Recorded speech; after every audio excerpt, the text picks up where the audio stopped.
종료주일 아침입니다. 우리 이 시간 다 함께 찬양하며 예배의 자리로 나아가도록 하겠습니다.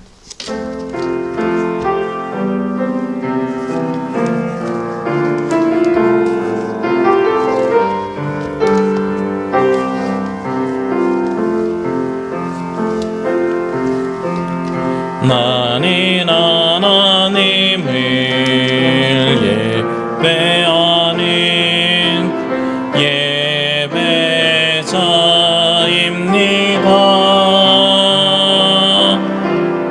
내가 서 있는 곳 어디서나 하나님을 예배합니다.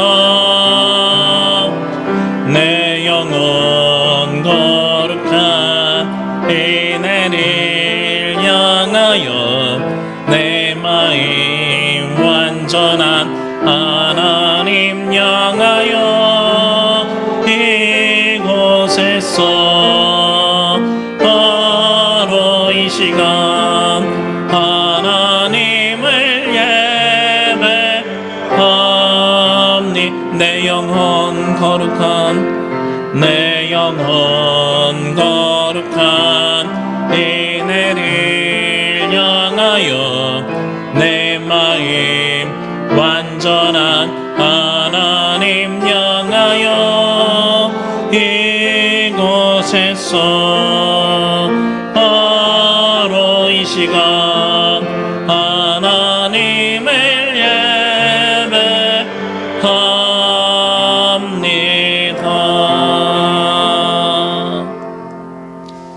기도드리겠습니다. 시온에 따라 크게 기뻐할지어다. 예루살렘에 따라 즐거이 부를지어다. 보라, 내 왕이 내게 임하시나니 그는 공의로우시며 구원을 베푸시며 겸손하여서 나귀를 타시나니 나귀의 작은 것 곧 나귀 새끼니라. 호산나, 만왕의 왕으로 예루살렘에 입성하신 예수님, 종려 나무가지를 흔들며 주님을 맞이했던 이스라엘 백성들처럼 오늘 저희들도 예수님의 마음을 본받아 하나님과 사람 앞에서 겸손한 마음을 품으며 예배하게 하여 주옵소서. 무거운 십자가를 지시고 끝까지 골고다 언덕을 오르신 주님, 오늘 예배하는 저희들도 주님의 발자취를 따라 끝까지 주님과 동행하기를 원합니다. 이 시간 예배를 통해서 종료주일을 맞이하며 고난주간을 시작할 때에 오직 예수 그리스도만 기억하고 그리스도와 동행할 수 있도록 인도하여 주옵소서. 이 시간 영과 진리로 온전한 예배를 드리길 원하오며 이 모든 말씀 예수 그리스도의 이름으로 기도합니다. 아멘.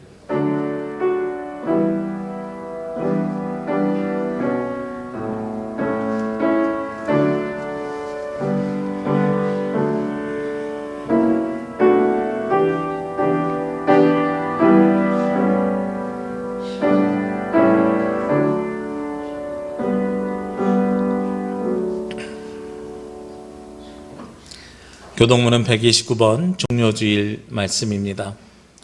시온에 따라 크게 기뻐할지어다. 보라, 내 왕이 내게 임하시나니 그는 공의로우시며 구원을 베푸시며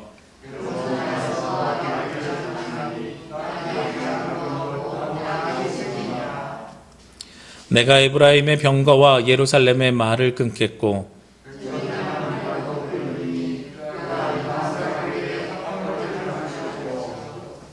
그의 통치는 바다에서 바다까지 이르고 앞에서 가고 뒤에서 따르는 무리가 소리 높여 이르되 주의 이름으로 오시는 이여 가장 높은 곳에서 호산나 하더라. 아멘. 우리 이 시간에는 지난 한 주간 알고 지은 모르고 지은 모든 죄를 주님 앞에 자복하며 고백하는 참회의 기도를 드리도록 하겠습니다.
사순절 마지막 주일에 성전을 깨끗하게 하신 주님을 기억하며 회개합니다.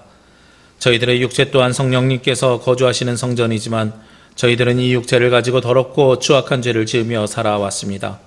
열매를 맺지 못한 무화과 나무를 저주하신 주님을 기억하며 회개합니다. 저희들의 삶에도 속이 든 무성한 잎사귀만 가득할 뿐 주님께 올려드릴 신앙의 아름다운 열매는 없었습니다. 너희가 나와 함께 잠시도 깨어있을 수가 없더냐라고 책망하시던 주님의 음성을 들으며 회개합니다. 저희들도 연약한 육신을 핑계로 기도하지 못하였습니다. 주님을 모른다고 부인하던 베드로를 안타까운 눈길로 바라보시던 주님을 떠올리며 회개합니다. 수없이 많은 경우에 주님을 모른다 부인하셨던 저희들입니다. 이 모든 잘못을 용서하여 주옵소서. 내가 내 허물을 빽빽한 구름같이 내 죄를 안개같이 없이 하였으니 너는 내게로 돌아오라. 내가 너를 구속하였음이니라. 나는 이 말씀에 의지하여 이 시간 우리가 구한 모든 죄가 예수 그리스도의 십자가의 보혈로 씻음받았음을 선언합니다. 아멘. 우리의 기도를 들으소서. 키리에 키리에 엘레이소.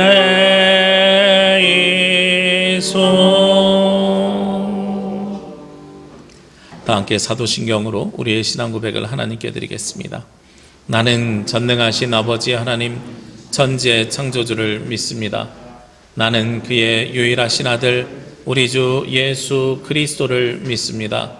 그는 성령으로 잉태되어 동정녀 마리아에게서 나시고 본디오 빌라도에게 고난을 받아 십자가에 못 박혀 죽으시고 장사된 지 사흘 만에 죽은 자 가운데서 다시 살아나셨으며 하늘에 오르시어 전능하신 아버지 하나님 우편에 앉아 계시다가 거기로부터 살아있는 자와 죽은 자를 심판하러 오십니다. 나는 성령을 믿으며 거룩한 공교회와 성도의 교제와 죄를 용서받는 것과 몸의 부활과 영생을 믿습니다. 아멘.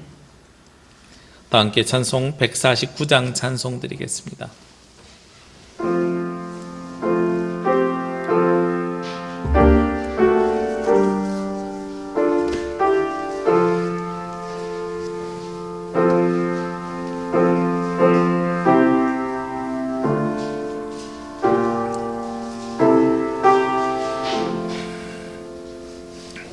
주 날려 죽은 십자가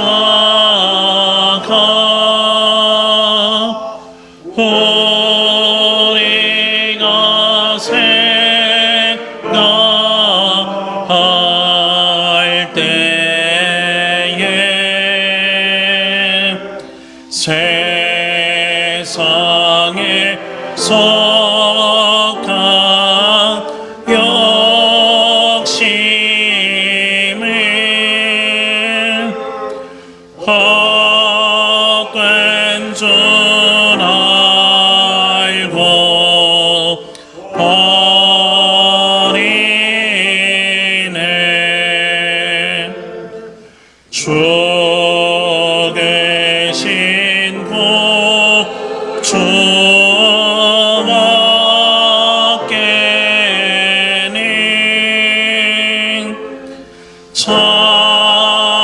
사랑을 말게 하소서.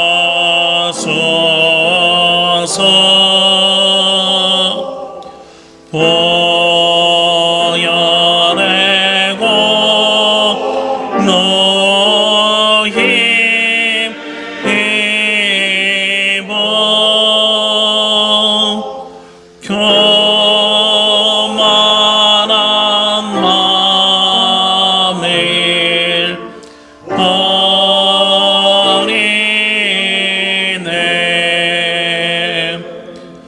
못 박힌 손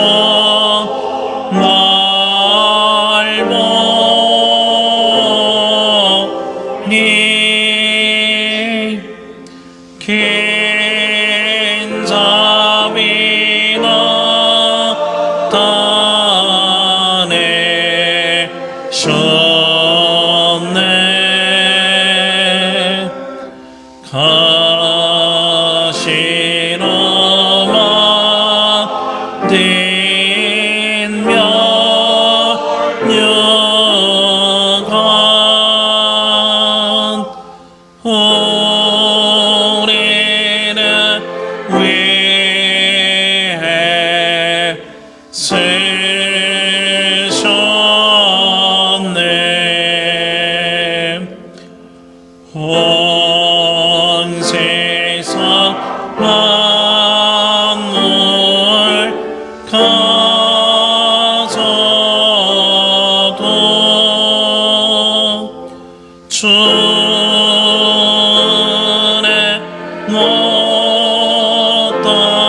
이 시간 예배를 위해서 강홍규 장로님 기도 인도해 주시겠습니다. 다 함께 기도드리겠습니다. 사랑하는 아버지 하나님, 오늘은 예수님께서 모든 인간적인 고뇌와 갈등을 물리치시고 아버지의 뜻을 따라 나귀를 타고 군중의 환호를 받으며 예루살렘에 입성하신 날을 기념하는 종려주일입니다. 이 시간 2000년 전 종려나무 가지잎을 흔들며 예수님을 다윗 왕의 후손으로 크게 환호하며 맞이했다가 며칠이 채 지나기도 전에 돌아서서 기득권자들이 꾸미는 엉터리 종교 재판을 옹호하며 힘없이 당하는 하나님의 아들의 처절한 고통과 죽음을 묵인하고 조롱하고 비웃던 수많은 군중을 생각하며 우리가 진정으로 주님께 바라는 것이 무엇인지 묵상해 봅니다. 교회가 고난주간으로 지키는 내일부터 한 주일 동안 우리를 죄에서 구원하기 위해 온갖 멸시와 천대와 조롱 속에서 십자가의 죽음을 택하신 주님을 깊이 묵상하며 우리의 죄를 철저히 회개하고 하나님의 사랑과 은혜를 회복하게 하여 주시옵소서. 또한 십자가의 고난과 부활의 영광에 대한 깊은 깨달음을 얻는 한 주간이 되게 하여 주시옵소서. 내가 그리스도와 함께 십자가에 못 박혔나니 그런즉 이제는 내가 산 것이 아니요 오직 내 안에 그리스도께서 사신 것이라. 이제 내가 육체 가운데 사는 것은 나를 사랑하사 나를 위하여 자기 몸을 버리신 하나님의 아들을 믿는 믿음 안에서 사는 것이라 고 고백했던 사도 바울처럼 이 자리에 모인 우리 모두가 이러한 믿음의 고백을 할 수 있도록 영의 눈을 열어주시옵소서. 아버지 하나님, 저희의 믿음이 날마다 자라서 더욱 견고하여지고 받기만 하는 믿음에서 더 많이 베푸는 믿음으로 변화될 수 있도록 인도하여 주시옵소서. 우리의 예배가 성전에만 머물지 않고 삶의 현장에서 하나님의 사랑과 긍휼을 실천하는 예배로 나아갈 수 있도록 인도하여 주시옵소서. 또한 우리의 기도가 우리 자신에게만 머무르지 않고 우리의 도움을 필요로 하는 이웃을 위해 헌신하고 봉사하는 기도로 성숙해 갈 수 있도록 인도하여 주시옵소서. 아버지 하나님, 이 나라를 지켜주시고 정의와 평화가 보장되고 모든 국민이 함께 행복한 나라를 만들어 갈 수 있도록 인도하여 주시옵소서. 남과 북이 서로 무장 해제하고 평화적으로 하나가 될 수 있는 길을 열어주시고 한반도가 전 세계인이 주목하는 안정과 평화의 상징이 될 수 있도록 인도하여 주시옵소서. 총칼과 무력에 저항하며 정의와 평화를 부르짖는 미얀마 국민들과 함께하여 주시고 죄 없이 당하는 희생들이 헛되지 않게 하여 주시고 하루속히 그 나라와 사회가 안정을 찾게 하여 주시옵소서. 사랑하는 아버지 하나님, 이제 코로나19와의 싸움이 하루빨리 끝나고 우리의 모든 삶이 정상적인 일상을 회복하고 교회도 정상적인 예배와 교제를 나눌 수 있는 기쁨을 회복하게 하여 주시옵소서. 이 시간 이 자리에 모인 사람들과 흩어져서 인터넷을 통해 참여하는 모든 예배자들이 마음과 정성을 다하여 예배드리기 원합니다. 또한 이 예배를 통하여 하나님의 임재를 느끼며 일용할 생명의 양식을 얻기를 원합니다.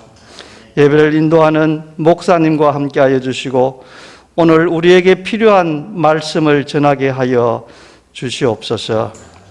이 모든 말씀 우리를 죄와 사망에서 구원하여 주시고 어떠한 환난과 고난도 이길 수 있는 힘을 주시는 예수 그리스도 이름으로 간절히 기도드립니다.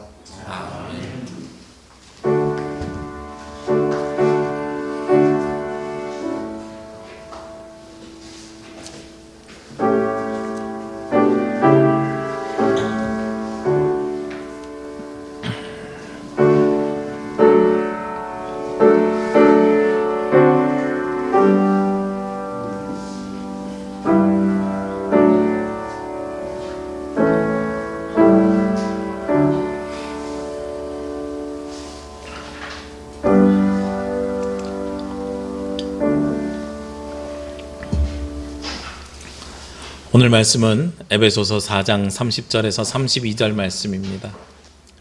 에베소서 4장 30절에서 32절 말씀 봉독하겠습니다. 하나님의 성령을 근심하게 하지 말라. 그 안에서 너희가 구원의 날까지 인치심을 받았느니라. 너희는 모든 악독과 노함과 분냄과 떠드는 것과 비방하는 것을 모든 악의와 함께 버리고 서로 친절하게 하며 불쌍히 여기며 서로 용서하기를 하나님이 그리스도 안에서 너희를 용서하심과 같이 하라. 아멘. 주여 우리 맘 여서 주의 말씀을 깨닫게 하옵소서.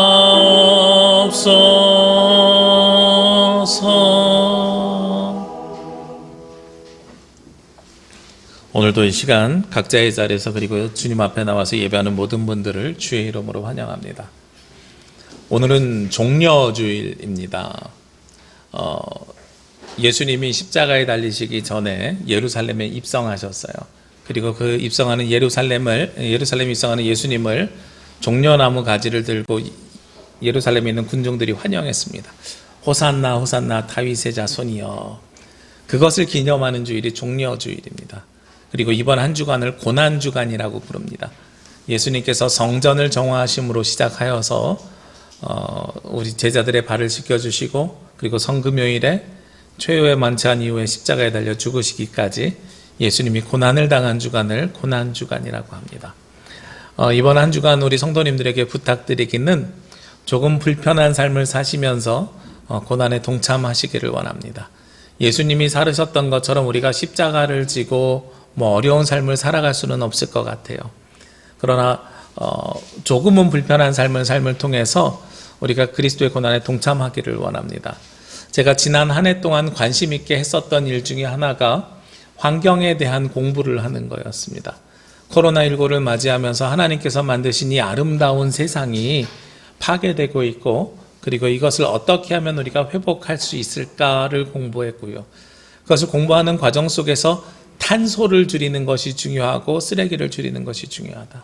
쓰레기가 없을 수는 없는데 사용하려면 줄여서 사용하고 그리고 가능하면 썩는 쓰레기를 사용하자 하는 것이 제가 공부하면서 느끼고 생각한 부분입니다. 그리고 사실 이제 올해 사순절을 시작하면서 제가 원래 고민했던 것 중에 하나는 어떻게 하면 탄소 금식을 할 수 있을까? 요즘 탄소 금식 할 수 있는 묵상집이 나와 있어요. 그래서 40일 동안 어느 날은 뭐 나무 칫솔로 바꾸고 어느 날은 비누를 사용을 하고 어느 날은 뭐를 사용하고 어느 날은 쓰레기를 줄이지 않기 위해서 어느 날은 장바구니를 들고 다니고 이런 것들을 꾸준히 하는 것이 이제 탄소 금식 관련된 이야기입니다. 근데 그걸 제가 도입하려고 해봤더니 저도 감당하기 쉽지 않을 만큼 너무 어려운 거예요.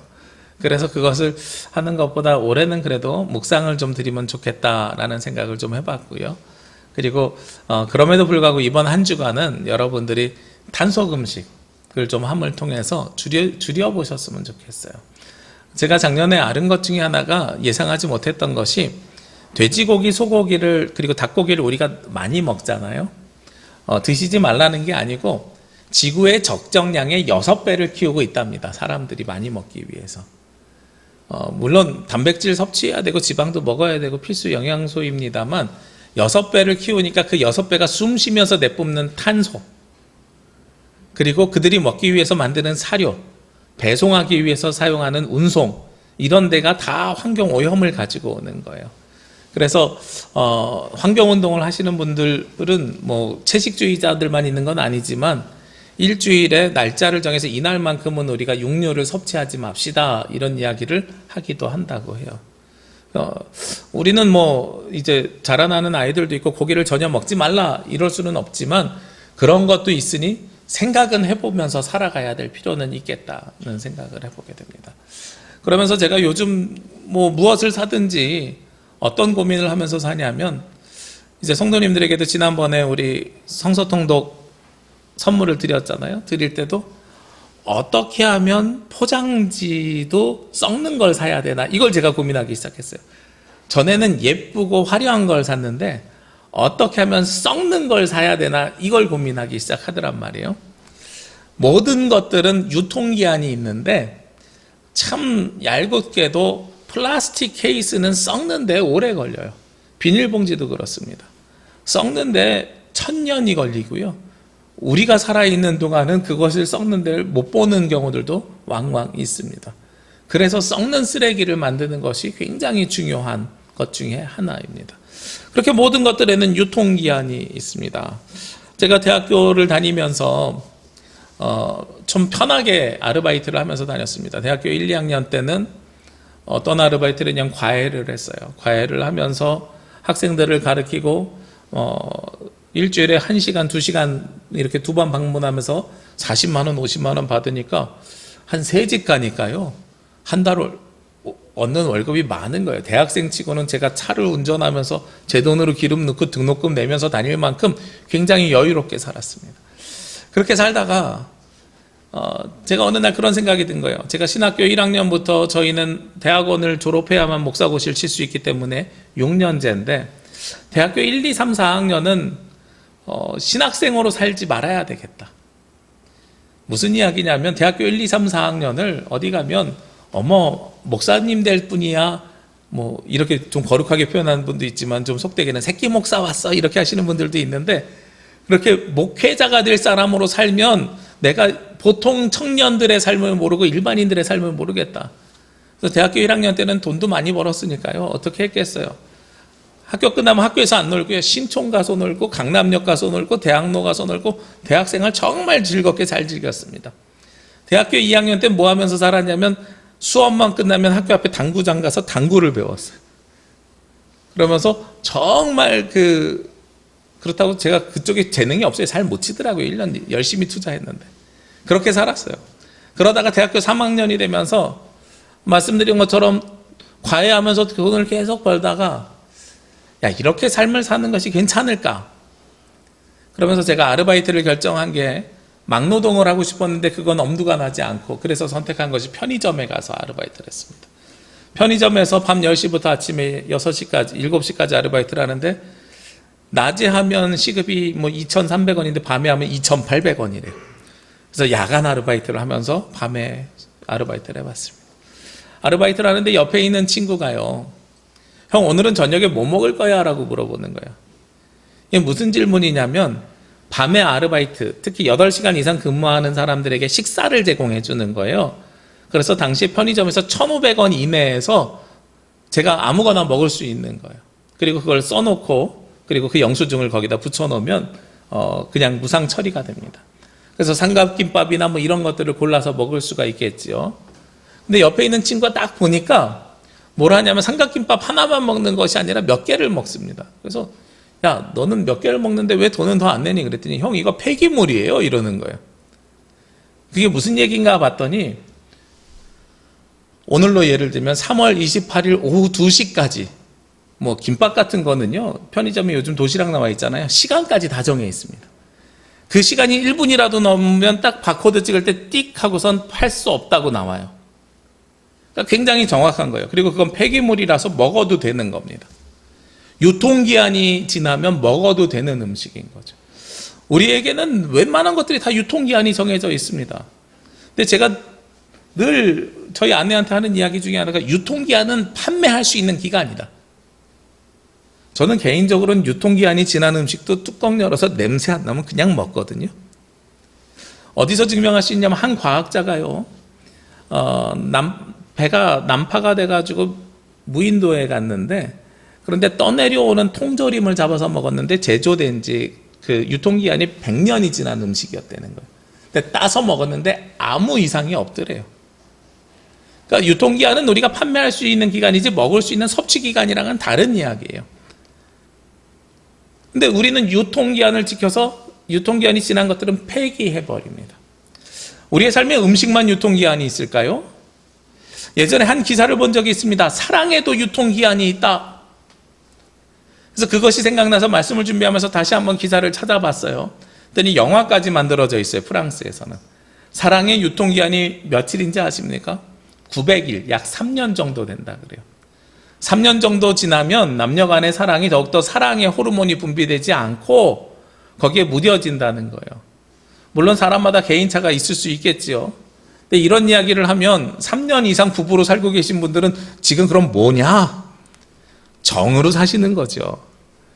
그런데 제가 이 말씀을 딱 보면서 유통기한에 대한 이야기를 하는데, 사랑의 유통기한이 정말 그럼 900일에 한정돼 있을까? 생각을 조금 바꿔봤습니다. 여러분, 자녀를 사랑하는데 유통기한이 있습니까? 없어요. 저희 부모님은 저를 보면 아직도 애예요. 40대 중반이 넘었는데도 애 취급하십니다. 여러분이 잘 모르시겠지만 저 매월 한 달에 한 번씩 염색하거든요. 염색하게 된 이유가 있습니다. 어느 날 어머니께서 제가 설교하는 영상을 보시다가, 어머, 너도 이제 애인 줄 알았는데 나이가 먹었네. 그러면서 화면으로 흰머리가 보였나 봐요. 그래서 야, 너도 나이가 먹었네, 이 얘기를 해서 부모님 걱정 안 시켜드리려고 매월 염색합니다. 아직 부모님에게는 애여야 되거든요. 부모가 자녀에게 주는 사랑은 유통기한이 없더란 말이에요. 그래서 생각을 해봤습니다. 그랬더니 성경이 참 기가 막힌 게요, 성경에는 사랑을 크게 세 가지로 표현합니다. 부모가 자녀에게 주는 것과 같은 무조건적인 사랑, 아가페적인 사랑이 있고요, 남자와 여자가 사랑하는 에로스적인 사랑이 있고요, 친구들끼리의 우정이라고 이야기하는 파토스적인 사랑이 있습니다. 성경에는 이렇게 사랑의 종류가 많은 거예요. 에로스적인 사랑은 기간이 있을지 몰라도 우리 어른들이 이젠 더 이상 사랑이 아니라 정으로 사는 거야 라는 것은 어쩌면 정으로 사는 것이 아니라 그 사랑이 에로스적인 사랑에서 파토스적인 사랑으로 바뀌었고, 나중에 그 시간이 길어지면 파토스적인 사랑에서 어떤 사랑으로요? 무조건적인 사랑, 아가페의 사랑으로 바뀌게 되는 거죠. 그렇기 때문에 살 수 있습니다. 이 사랑의 변화가 일어나지 않으면 아마 우리가 그것을 유지하기가 쉽지 않지 않을까 하는 생각도 해봅니다. 근데 사랑은 그래서 어느 정도 유통기한이 있을 수 있고 뜨겁고 차갑고 하는 이 온도 차이가 있을 수 있는데, 반대의 경우 누군가에 대해서 사랑하는 게 아니라 미워하는 마음은 유통기한이 없어요. 생각을 해보니까 그렇더라고요. 내가 싫어하는 사람이 있어요. 그 사람의 그림자만 보더라도 내 속에서 무엇이 치밀어 오르냐면 화가 치밀어 오릅니다. 분이 치밀어 오릅니다. 이상하게도요, 화내는 것, 분내는 것은 유통기한이 없더란 말이에요. 내가 저 사람이랑 불편한 관계예요. 그럼 끊임없이 불편함을 유지하고 가는 것이 사람들의 마음입니다. 저는 성경을 보면서, 말씀을 보면서 나는 그런 일이 없어야 되겠는데 라고 생각을 하면서 살았는데, 어느 날 보니까 제 속에도 그런 이렇게 불편한 것들이 딱 그 사람 마주쳤을 때 떠오르기 시작하더란 말이에요. 제주에 있으니까 육지에서 내려오는 손님들이 많이 계십니다. 어느 날 이제 그 제주의 한 교회에서 우리 육지에 있는 박사학위를 가지신 목사님들을 모셔다가 세미나를 같이 하고 공부를 하는데 강의 강사 중에 익숙한 이름이 하나가 있는 거예요. 아무개 목사님이세요.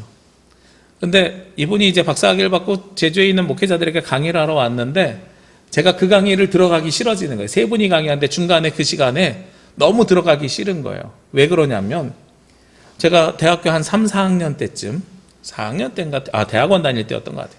대학원 다닐 때에 오랜만에 부모님이 다니는 교회에 갔는데 거기에 신학생 중에 한 친구가 왔어요.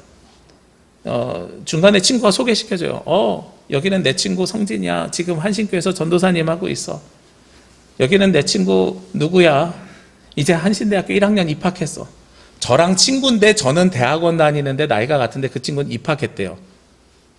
그러니까 저는 본 적이 없지만 대학원을 수유리에서 다니고 수원에서 친구를 다니니까 본 적이 없지만 저랑 나이가 같으니까 이 친구는 교회 친구니까 소개시켜줄 때 서로 친구라고 소개시켜준 거예요. 그리고 나서 며칠 있다가 만났는데 우연한 기회에 다시 마주쳤는데 안녕 오랜만이야 이러는데 제 속에 갑자기 화가 나요. 무슨 화가 나냐면 저희 학교는 학번이 깡패거든요. 어떻게 1학년짜리가 대학원생한테 보자마자 반말을 해. 제 속에 이게 화가 나는 거예요. 저 친구 왜 저렇게 건방져? 언제 봤다고 나한테 반말이야? 뭐 이런 생각이 저에게 드는 거예요. 그 감정이 그냥 그러고선 다시 안 봤으니까 없어진 줄 알았는데 제주 와가지고 20년이 훌쩍 지났는데 다시 그 이름을 보면서 그때가 생각이 나는 거예요. 제가 그러고 나서 알았어요. 미워함, 분노함, 화냄, 별것 아닌 거잖아요. 별것 아닌 일인데, 그리고 20년 전에 지난 일인데 여기에 유통기한이 없는 거예요. 내 속에서 계속 그 일들이 같이 계속 되새김질 되어지더란 말이죠. 오늘 성경에서 30절 말씀에 보면 성령을 근심하게 하지 말라라고 이야기합니다. 성령을 근심하게 하는 일은 그러면 무엇인가? 그 앞에 나와 있는 말씀입니다. 25절에 그런즉 거짓을 버리고 거짓이 성령을 근심하게 합니다. 두 번째로 26절에 분을 내어도 죄를 짓지 말며 분내는 것이 성령을 근심하게 합니다. 27절에 마귀에게 틈을 주지 말라. 마귀에게 틈을 주는 것이 성령을 근심하게 합니다. 28절에 도둑질하는 자는 도둑질하지 말고 도둑질하는 것이 성령을 근심하게 합니다. 29절에 무릇 더러운 말은 너희 입 밖에도 내지 말고 더러운 말을 하는 것이 성령을 근심하게 합니다. 이런 것들이 성령을 근심하게 하는 거예요. 그러면서 우리에게 무엇을 요청하냐면 성령을 근심하게 하지 말고 그 뒤에 그 안에서 너희가 구원의 날까지 인치심을 받았느니라. 성령을 근심하게 하지 않으면 우리가 반대로 무엇을 받아요? 성령으로 구원의 날까지 인치심을 받았느니라 라고 이야기하는 거예요. 여기서 인치심이 무슨 단어인지 아시죠? 계약서에 보면 이름 쓰고 끝에 인이라고 써 있잖아요. 도장 찍는 겁니다. 도장이에요. 구원을 확인받았다, 확증받았다, 계약이 확정되었다라는 거예요. 어떻게 했을 때? 성령을 근심하게 하지 않으면. 근데 문제는 뭐라고요? 이 분냄, 화냄 이런 것들이 유통기한이 있어요? 없어요? 없어요. 유통기한이 없어가지고 그 상황에 마주치게 되면 그때가 되면 나도 모르게 내 속에서 분이 차오르게 되는 거예요. 제가 여러분에게 늘 말씀드리지만 욱하지 않는 사람 없고 화내지 않는 사람 없고 분내지 않는 사람 없습니다. 제가 그 예화를 굉장히 좋아합니다. 어느 날 지나가는데 옆 사람이 침을 칵퇴하고 뱉었다고 가정해보자고요. 칵퇴하고 뱉었는데 우연치 않게도 지나갔던 내 얼굴에 맞았어요. 화 안 나요? 화 나지요. 나한테 뱉은 것이 아니라도 저 사람은 왜 길가에서 저렇게 해부터 해서 화나고 분이 납니다. 화나고 분이 나지만 이것을 행동으로 옮기느냐 옮기지 않느냐의 차이인 거예요. 화나는 것이 잘못된 게 아니고 분나는 것이 잘못된 게 아닙니다. 그것이 성령을 근심하게 하는 게 아닌 거예요. 그것으로 인해서 내가 분내는 행위를 하거나 화내는 행위를 하면 그것이 바로 성령을 근심하게 하는 겁니다. 다시 한번 보시자고요. 26절에 분을 내어도 어떻게 하지 말라 그랬어요? 죄를 짓지 말고 해가 지도록 분을 품지 말라. 분을 내는 것과 죄를 짓는 것은 다르다라고 얘기하는 겁니다. 29절 말씀에도 더러운 말은 입 밖에도 내지 말고, 화나면 우리 제일 먼저 하는 게 뭐예요? 욕하는 거잖아요. 그것을 입 밖으로 내는 행위를 하지 말라는 겁니다. 요즘 가끔 욱할 때 있어요. 어떤 때 욱하는지 아십니까? 운전하고 가는데요, 갑자기 누가 그냥 쭉 끼어들어와요. 저는 끼어들어오는 건 괜찮은데 깜빡이를 안 켜면 갑자기 화가 확 나요. 근데 화가 나면 최대한 할 수 있는 행위가 뭐예요? 빵 하는 것까지 할 수 있겠지요. 그런데 그 다음에 어떤 사람들은 어떻게 해요? 저 사람 내가 버릇을 고쳐줘야 되겠어? 칼치기라 그러죠. 탁 해서 붕 앞질러가서 앞으로 탁 들어갑니다. 들어가다가 그냥 들어가기만 합니까? 갑자기 브레이크 꽉 밟아요. 뒷차에 놀래라고. 분을 어떻게 하는 거예요? 전가시키는 거예요. 요즘은 그렇게 하면 큰일 납니다. 이게 특수 폭행이 돼요. 제주에서 운전하다 보면 그런 일들 많잖아요. 하호호, 하하호호후 하고 웃어야 되는데 그 차들 보면 막 화가 나요. 막 조심스러워져요. 저 사람들은 왜 여기 와서 운전 연습해? 그렇죠. 화가 나고 분이 날 수 있지만 오늘 성경에서 그것으로 인해서 죄를 짓지 말고 그 행위를 하지 말라고 이야기하고 있어요. 그것이 성령을 근심하게 하는 일이다. 분은, 화는 유통기한이 없습니다. 그런데 그것을 유일하게 사그러뜨릴 수 있는 것이 있습니다. 바꿔버리는 거예요. 내 안에 있는 분과 내 안에 있는 화를 무엇으로 바꾸면 가능하냐면 예수 그리스도로 바꾸면 됩니다. 이렇게 하면 굉장히 쉬운 일인데 문제는 그걸 바꾸기가 어려운 거죠. 바꾸기 위해서 제일 먼저 해야 되는 것이 무엇이겠습니까? 비워내는 일들을 해야 됩니다. 오늘 31절 말씀에 보면은요, 너희는 모든 악독과 노함과 분냄과 떠드는 것과 비방하는 것을 모든 악의와 함께 버리고 하고 말씀하고 있습니다. 악독과 노함과 분냄을 버리래요. 악의와 함께 버리래요. 그래야 그리스도께서 내 안에 들어와서 살아낼 수 있습니다. 저는 우리 몸이 이 컵과 같다고 생각합니다. 우리 안에 주스를 담으려면 물을 버려내야 됩니다. 그리고 또 주스를 버려내고 음료수를 넣으려면, 콜라를 먹으려면, 탄산수를 먹으려면, 새 것을 담으려면 안에 있는 걸 버려내야 됩니다. 안에 있는 걸 비워내지 못하면 절대로 이 안에 새로운 것을 담을 수가 없습니다. 이전 것은 지났으니 보라 새 것이 되었도다. 이 말씀에 우리가 은혜 받잖아요. 예수 그리스도로 인하여 새 사람이 되고 싶잖아요. 그러면 이전 것을 버려내야 됩니다. 악함과 분냄과 이 모든 것들을 버려내야 돼요. 비워내야 돼요. 근데 그게 내가 비우고 싶다고 해서 쉽게 비워지느냐? 그러지 않은 게 가장 어렵고 힘든 일이에요. 제가 오늘 일부 예배 설교하면서요, 마음이 굉장히 찔렸어요. 왜 찔렸냐면 어제 저녁에, 일부 예배 때는 이 말씀을 못 드렸는데 어제 저녁에 말씀 준비하다 갑자기 저희 큰아이가 하는 일에 화가 나가지고 분내고 화내고 혼냈거든요. 근데 오늘 일부 예배 때 딱 저 뒤에 앉아서 큰아이가 앉아갖고 분내지 말라 화내지 말라는 아빠 설교를 듣고 있는 거예요. 설교하면서 내내 야 이거 집에 가서 이따 큰아이가 나에게 뭐라고 할까 이 생각이 들더란 말이에요. 그만큼 우리의 삶이 분내는 것과 화내는 것에 익숙합니다. 근데 이거 비워내는 것이요, 내가 할 수 있다고 하면 착각입니다. 절대로 내가 스스로 이걸 비워낼 수가 없어요. 이걸 비워내는 것은 오직 누구를 의지해야 되냐면 예수 그리스도를 의지해야만 비워낼 수가 있습니다. 영화 밀양 언젠가 오후 예배 때 한번 틀어드린 적도 있습니다만, 영화 밀양을 보면 저는 이 용서에 대한 단어를 정확하게 알 수 있다고 생각합니다.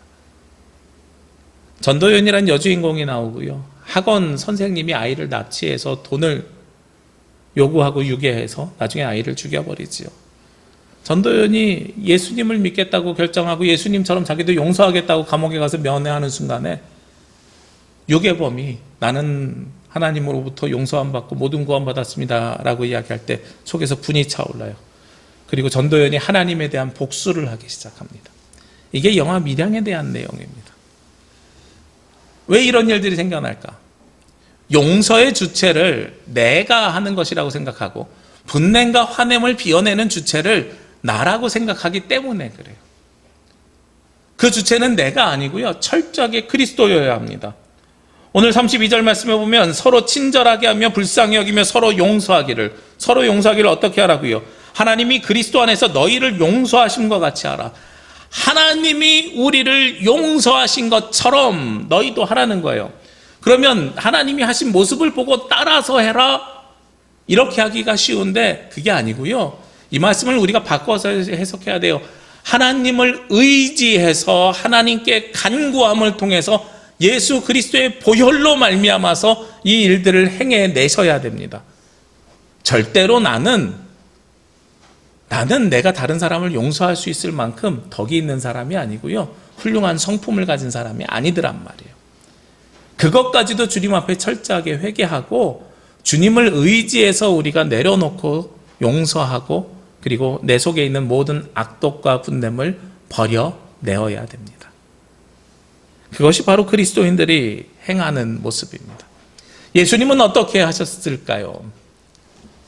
요한복음을 보면은요, 요한복음 13장에 예수님께서 제자들의 발을 씻기시고 최후의 만찬을 하십니다.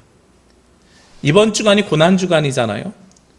요일로 따지면 목요일을 예전적으로는 세종 목요일이라고 합니다. 고난주간에 우리가 매일 행사를 한다고 하면 목요일에는 세족식을 하고요, 그리고 성찬식은 부활절날하는 것이 아니라 예수님이 최후의 만찬 성찬을 하고 나서 로마 군인에게 잡혀가서 재판받고 죽으셨잖아요. 그러니까 엄밀하게 얘기하면 세족식하고 성찬식은 같은 날 이루어져야 되는 거예요. 그런데 보통 교회에서 예전적으로는 세종 목요일에 세족식을 하고 성금요일에 성찬식을 합니다. 그런데 우리는 부활절에 하죠. 예수님을 기억하라는 의미를 살려서 부활절에 하는 겁니다만 예전적으로는 목요일 금요일에 하는 것이 맞는 거죠. 요한복음 13장이 바로 이 목요일날 그리고 금요일날 벌어졌던 일들입니다. 예수님께서 목요일에 12제자들의 발을 씻기시고요, 그 제자들에게 음식을 나눠서 주셨습니다. 이 떡을 먹을 때마다 나를 기억해라, 이 잔을 마실 때마다 나를 기억해라 라고 말씀하셨어요. 그런데 그때에 예수님께서 하셨던 또 말씀이 있습니다. 어떤 말씀을 하셨냐면, 이 중에 나를 배반할 사람이 있다, 나를 팔아넘길 사람이 있다. 12제자 모두가 주님, 저는 아니지요, 저는 아닙니다, 저는 그럴 리가 없습니다 라고 자신 있게 이야기했어요. 그런데 그 식사가 끝나자마자 누가 왔습니까? 로마 병사들이 왔어요. 누가 배반했어요? 유다가 배반했지요. 가장 유통기한이 없는 분냄과 화냄은 어디로부터 오냐면 배신과 배반으로부터 옵니다. 제가 가만히 묵상해 봤어요. 어떤 때에 우리 속에 분냄이 떠오를까? 아까 저희 큰아이 이야기했는데 제가 왜 그 큰아이를 어제 혼냈을까를 생각하다 보니까 정확하게 알았어요. 내 마음대로 내 생각대로 움직여주지 않거든요. 내가 그 아이를 믿은 만큼 배신감이 크잖아요. 배신감이 큰 만큼 화가 커집니다. 그냥 뭐 몇 년에 한 번 보고 안 볼 사람이면 그 사람이 뭔 소리를 하든 잘못하든 됐어, 오늘 그냥 멍멍이가 그냥 짖었다고 생각해. 그리고 뒤돌아서면 끝이거든요. 기억도 안 나요. 그 사람에 대한 신뢰와 믿음이 없으면 기억도 안 납니다. 그런데 신뢰와 믿음이 클수록 그 사람이 배신, 내 생각대로 움직이지 않는 게 배신이거든요. 배신감이 더 커지는 거예요. 그리고 그 배신감의 크기만큼 분냄과 화냄이 생기는 겁니다. 자동차 운전할 때요, 깜빡이 없이 끼어드는 차에게 왜 화가 나요? 끼어들어서 화가 나요? 내 마음속에 나도 모르게 그 차는 내 오른쪽에서 계속 갈 거라고 내가 생각하는 거예요. 그런데 예고 없이 끼어들어오니까 내 신뢰를 깨버렸어요. 내가 믿고 있는 걸 깨버렸어요. 그러니까 내한테 뭐가 생겨요? 배신감이 생기는 거예요. 그래서 화가 나는 거란 말이죠. 그러니까 가만히 보니까 분냄과 화냄 이런 것들의 기저에는 뭐가 깔려 있냐면 믿음이 있고, 이 믿음에 배신감을 당한 배반감이 크게 작용하더라. 이 배반감의 크기만큼 화가 나고 분이 나더라. 근데 예수님은 어떻게 하셨어요? 유다가 자신을 배반할 걸 알았어요, 몰랐어요? 알았지요. 알았는데 12제자의 발을 씻겼어요, 안 씻겼어요? 알고도 씻겼습니다. 알고도 그들에게 자신의 살과 피를 나눠주셨습니다. 예수님은요, 먼저 용서하시고 시작하신 분이에요. 근데 이렇게 이야기하면 우리가 그런 생각할 수 있습니다. 난 유다가 아닌데 뭐 유다처럼 배신할 일 없어. 예수님은 안 팔아먹을 거야. 성경 자세히 보시자고요. 유다는 직접적인 배반을 했지만 예수님이 로마 병사들에게 잡혀간 뒤에 십자가에 달려 죽을 때에 몇 명의 제자들이 남아서 예수님을 지켰을까요? 성경 어디를 봐도요, 예수님의 제자들은 한 사람도 남아있지 않았습니다. 어머니 마리아와 막달라 마리아가 그 옆에 서서 지켰고요. 심지어 예수님의 시신을 찾아간 사람도 누구입니까? 아리마대 사람 요셉입니다. 예수님의 제자들은 그 시신 수습하러도 오지 않았어요. 예수님의 제자들 배신했어요. 1등 제자 베드로는 뭐라고 이야기했습니까? 다교육 일기 전에 예수님 몇 번이나 부인해요? 3번이나 부인했잖아요. 예수님의 제자들 중에요, 가장 가까이 있었던 사람이 요한입니다. 요한이 가장 가까이 있었다는 것이 예수님 옆에 있었던 게 아니라 멀리서 예수님의 죽으심을 지켜보았더라. 멀리서. 그리고 예수님이 죽으신 후에 그 가족들을 챙긴 사람이 요한이에요. 그나마도 요한이 가장 가까이 있었어요. 근데 그것도 멀리서 지켜보았더라요. 예수님의 제자들 엄밀하게 얘기하면 다 배신하고 배반했습니다. 그런데 예수님은 그 제자들이 그럴 줄 알았어요. 알았는데 알면서도 그들의 발을 씻기셨습니다. 그리고 그들에게 자신의 살과 피를 나누어 주셨습니다.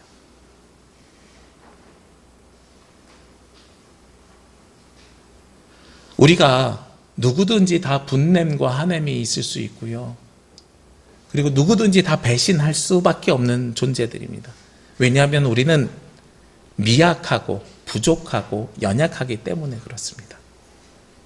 그리고 그것을 이겨낼 수 있는 힘은 누군가를 용서하고, 그리고 그것을 이겨낼 수 있는 힘은 악독과 분냄을 내려놓고 버리고 용서함으로 채울 수 있는 힘은 내가 할 수 있는 힘이 아니라 그 모든 사실을 알고도, 배신과 배반을 알고도 섬기셨고 발을 닦아주셨던 예수님께 우리가 의지하는 방법밖에 없는 거예요. 예수 그리스도의 보혈 없이는 우리는 아무것도 할 수 없음을 거기서 고백하는 겁니다. 2018년 9월에 저희 둘째 고모님이 교통사고로 돌아가셨습니다. 예전에 북한산 산행 중에 한번 발을 잘못 디디셔서 크게 다치신 다음에 한쪽 다리를 조금 저르셨어요. 집 앞에 횡단보도에서 길을 건너시는데 오던 마을버스가 쓰지 못하고 고모님을 치셨어요. 밟고 넘어간 게 아니라 툭 쳤어요. 나름 브레이크를 밟으면서. 근데 뒤로 넘어지면서 머리부터 떨어지셔가지고 그 자리에서 돌아가셨습니다. 장례를 치르고 있는데요,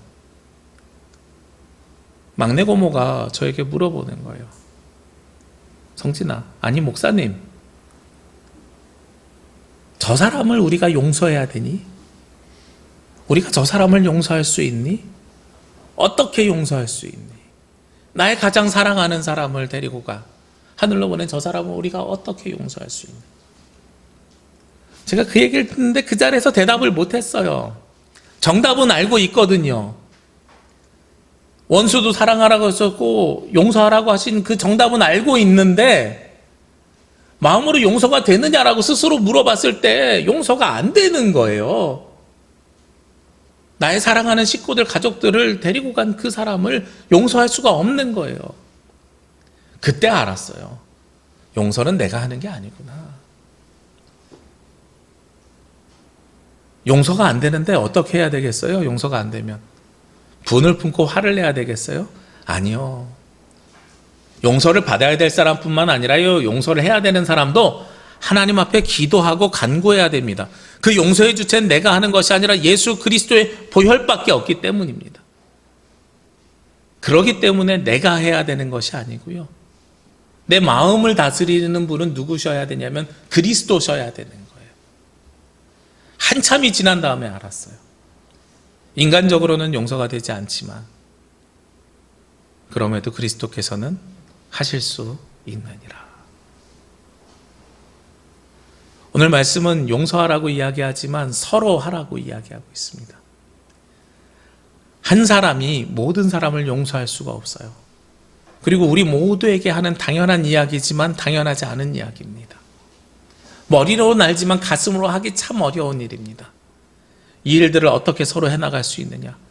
그리스도께 먼저 의지하십시오. 성령의 인치심을 받았으면 구원받은 자와 같이 내 뜻대로 생각하는 것이 아니라 내 마음으로 생각하는 것이 아니라 예수 그리스도를 기억하십시오. 그리스도는 이번 주간 여러분을 용서하기 위해서 고난받으셨습니다. 여러분들의 죄를 사하기 위해서 십자가를 지셨습니다. 여러분을 용서하기 위해서 가장 커다란 고통인 십자가의 고통을 맞이하셨습니다.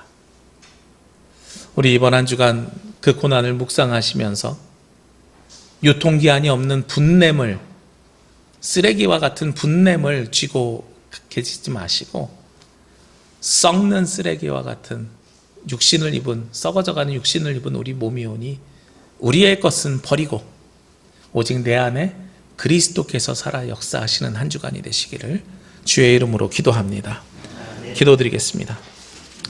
하나님, 이 시간 주님 앞에 나와 예배하며 기도하며 찬양하며 주님의 말씀을 듣는 모든 성도들을 기억하여 주시기 원합니다. 저희들 이 땅에서 살아가면서 나도 모르게 차오르는 화냄과 분냄, 악한 말들이 있습니다. 그러나 이를 통해서 죄를 짓지 않게 하여 주옵시고 성령을 근심하지 않게 하여 주옵소서. 저희들 먼저 주님을 의지하고 주님께 간구하고 기도함을 통해 주님께서 주시는 은혜와 평강을 누리기를 원합니다. 그를 위해 내 뜻이 아니라 주 뜻대로 살게 하시고 내가 하는 용서가 아니라 주님으로 인하여서 할 수밖에 없는 용서를 행해 갈 수 있도록 인도하여 주옵소서. 서로 그렇게 용서해 나갈 때에, 우리의 죄를 사하여 질 때에 주님 행복해지는 그리스도인들이 될 수 있도록 도와주시옵소서. 이 모든 말씀 예수님의 이름으로 기도합니다. 아멘. 이 말씀 따라 사는 동안 지치지 않게 하고, 이 말씀 따라 사는 동안 주님 나라 이루소서. 다 함께 찬송 633장 찬송하시며 예물 봉헌하겠습니다.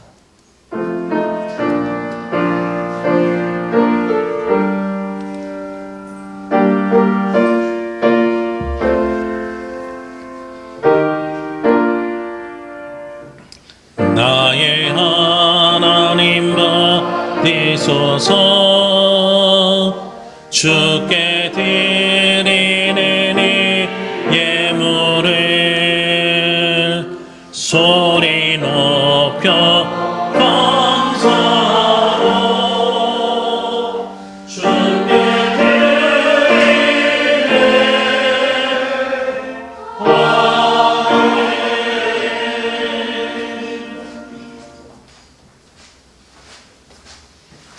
기도드리겠습니다. 우리를 용서하기 위해 십자가를 지신 주님, 주님의 뜻에 따라 살기 원하는 주의 자녀들이 오늘도 주님의 말씀과 함께 이 시간 예배하며 기도합니다. 주께서 주신 말씀에 따라 언제나 서로를 용서하게 하여 주옵시고 그리스도인으로 그 십자가를 질 수 있도록 인도하여 주옵소서. 이 시간 주님 앞에 나온 주의 자녀들이 온전한 마음으로 예물과 정성을 올려드립니다. 주님께 드리는 예물과 마음과 정성을 온전히 받아 주시옵소서. 열의 하나를 거룩하게 구별하여 드립니다. 감사의 제목과 약속이 있는 예물, 복음 선포를 위한 예물을 드립니다. 오늘도 주님께 예물을 드린 자녀들에게 복의 복을 더하여 주셔서 이 땅에서 살아가는 동안에 육신의 건강을 허락하여 주옵시고 마음의 평화를 이루게 하여 주옵시고 주께서 주시는 행복을 누리며 살아갈 수 있도록 도와주시옵소서. 또한 드려진 이 예물이 하나님 나라를 위하여 쓰여질 때에 기쁨과 감사와 영광을 누리며 살아가는 자녀들이 되기를 원합니다. 이번 한 주간도 우리를 위해 십자가를 지시고 고난을 당하신 예수 그리스도를 묵상함으로 십자가의 은혜를 경험하기를 원합니다. 주님 동행하시고 역사하시고 인도하여 주옵소서. 이 시간 드리는 이 예배가, 이 시간 드리는 이 예물이, 이 시간 드리는 우리의 마음이 온전히 주님께 상달되길 원하오며 이 모든 말씀 예수 그리스도의 이름으로 기도합니다. 아멘. 주님의 평화와 위로가 창조된 세상 곳곳에서 예배하는 모든 가정과 성도님들 위해 함께 하시기를 기도합니다. 네, 오늘은 종려주일입니다. 이번 주간은 고난주간입니다. 우리 사순절 기간을 그렇게 살지 못하셨더라도 이번 한 주간만큼은 경건한 삶을 살기 위해서 노력해 주시길 원하고요. 그리고 그리스도의 고난에 동참하며 살아가시길 원하고요. 조금 불편한 삶을 통해서 그리스도가 어떻게 사셨는지를 기억하시기 원합니다. 온라인 묵상 진행 중입니다. 이번 주 토요일까지 40일 묵상 참여해 주시기를 부탁드립니다. 1대1 성경 공부 계속 진행 중입니다. 참여해 주시고 지금도 계속 신청하실 수 있습니다. 신청해 주시길 부탁드립니다. 부활절 예배를 위한 행복한 찬양 챌린지 동참해 주심에 감사드리고요. 많은 분들 보내주셔서 너무 감사합니다. 지난주에도 많은 분들 해주셨고 너무 감사하게도 많이 동참해 주셨습니다. 기간은 오늘까지로 마감하도록 하겠습니다. 저희가 파일이 다 있어야 작업이 시작이 돼요. 먼저 할 수 있는 것도 있지만 할 수 없는 것들도 있어서 그래서 오늘 밤 늦게까지라도 동참하고 싶으신 분들 보내주시면 감사하겠고요. 내일부터는 이제 작업을 시작하면 저희가 추가는 더욱더 어려워질 것을 생각합니다. 혹시 보내주셨는데 마음에 안 들면 또 보내주셔도 괜찮고요. 잘된 것 하나 보내주셔도 괜찮지만 비슷한 거 서너 개 보내주셔도 괜찮습니다. 제가 같이 부른 거를 목소리를 띄는 기술은 없지만 혼자서 여러 번 부른 것 중에 첫 번째 건 맨 뒤가 좋고 두 번째 건 앞이 좋고 세 번째 건 중간이 좋아요. 이러면 세 개를 띄어서 합칠 수 있는 기술은 있습니다. 그러니까 이제 여러 번 보내주셔도 괜찮습니다. 그래서 영상은 잘 찍은 거 하나, 음성은 여러 번 보내주셔도 목소리를 맞추고 준비할 수 있습니다. 그래서 뭐 괜찮고요. 그리고 화면은 지금 보내주신 걸 쓰더라도 음성은 다른 걸로 쓰겠습니다 하면 다른 걸로 보내주셔도 괜찮습니다.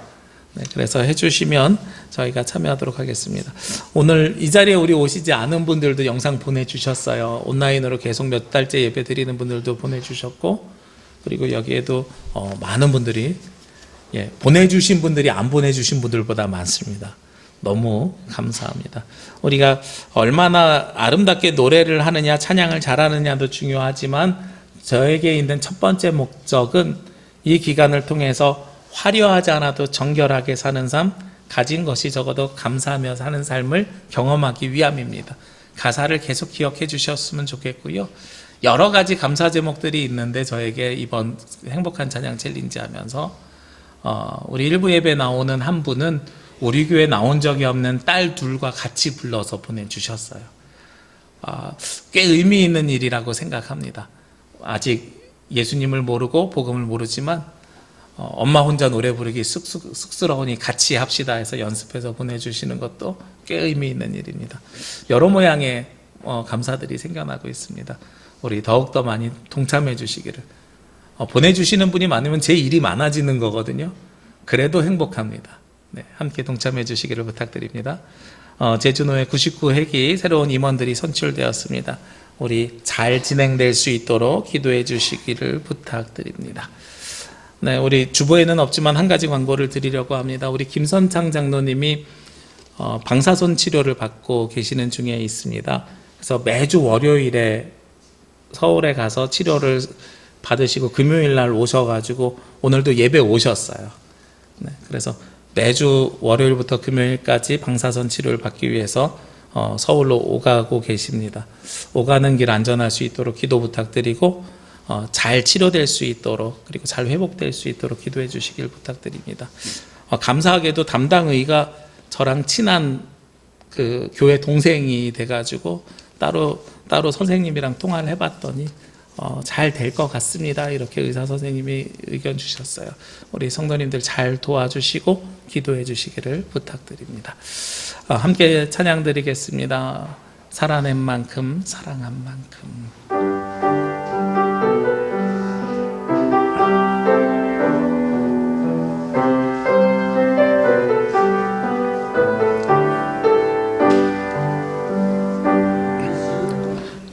예수를 만난 자 새로이 눈 뜨고 예수를 아는 자 그 말씀 들으니 예수를 따르는 자 어느 곳에 있어도 주의 은혜를 담대히 선포하리라.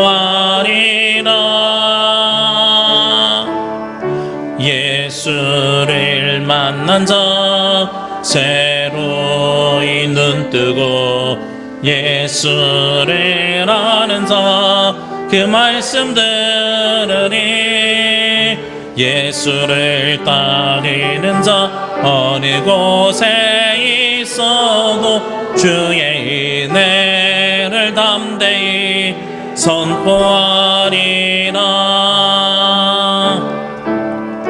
주님의 뜻대로 살아낸 만큼 자유를 얻으니 살아낸 만큼 예수의 마음으로 사랑한 만큼 평안을 얻으리 사랑한 만큼 주님의 뜻대로 살아낸 만큼 자유를 얻으리 살아낸 만큼 예수의 마음으로 사랑한 만큼 평안을 얻으리 사랑한 만큼.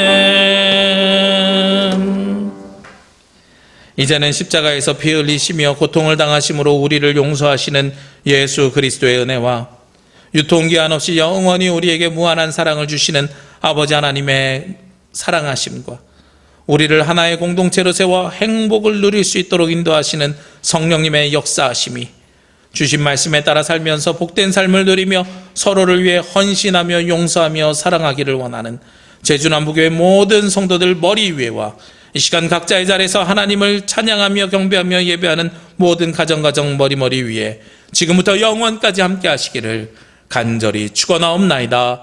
아멘.